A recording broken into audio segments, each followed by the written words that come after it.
Magbayad ka ngayon o magbayad ka mamaya? Alam mo ba, sa buhay, laging may choice. Magbayad ka ngayon o magbayad ka mamaya. Sa buhay, walang libre. Lahat may bayad. Magbayad ka ngayon o magbayad ka mamaya. Sabi sa scripture sa Galatians chapter 6 verse 7, huwag ninyong linlangin ang inyong sarili, hindi maaring tuyain ng Diyos. Kung ano ang itinanim ng tao, yun din ang kanyang aanihin.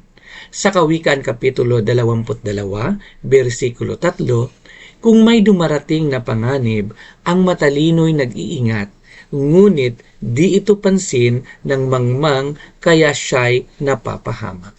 Sa isang estudyante, kapag pinili mong magpuyat sa cellphone kaysa mag-aral, pay later yan. Babayaran mo sa bagsak na exam. Sa buhay, araw-araw tayong pumili.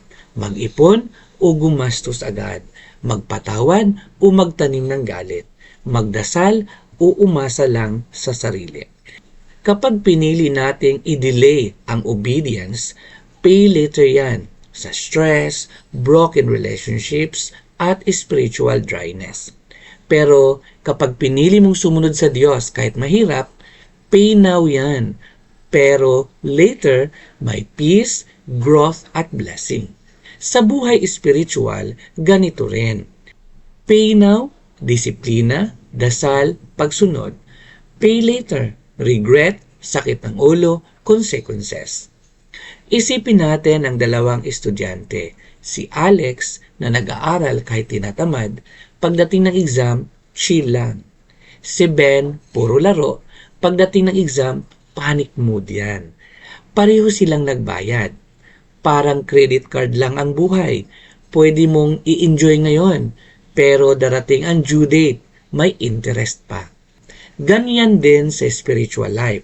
Kapag inuna mo ang self, babayaran mo sa burnout. Kapag inuna mo ang Diyos, aanihin mo ang rest at clarity. Ang tanong, kailan ka magbayad? Ngayon o mamaya? Manalangin tayo. Panginoon, tulungan mo kaming pumili ng tama kahit mahirap. Turuan mo kaming mag-invest sa tamang bagay, sa relasyon namin sa iyo, sa future namin, at sa karakter namin. Bigyan mo kami ng lakas na mag-pay now sa disiplina para hindi kami mag-pay later sa pagsisisi. Panginoon, sa dami ng responsibilidad namin, tulungan mo kaming piliin ang tama kahit hindi madali. Turuan mo kaming mag-invest sa eternal kaysa pansamantala. Bigyan mo kami ng puso na handang mag-pay now sa obedience para hindi kami mag-pay later sa regret.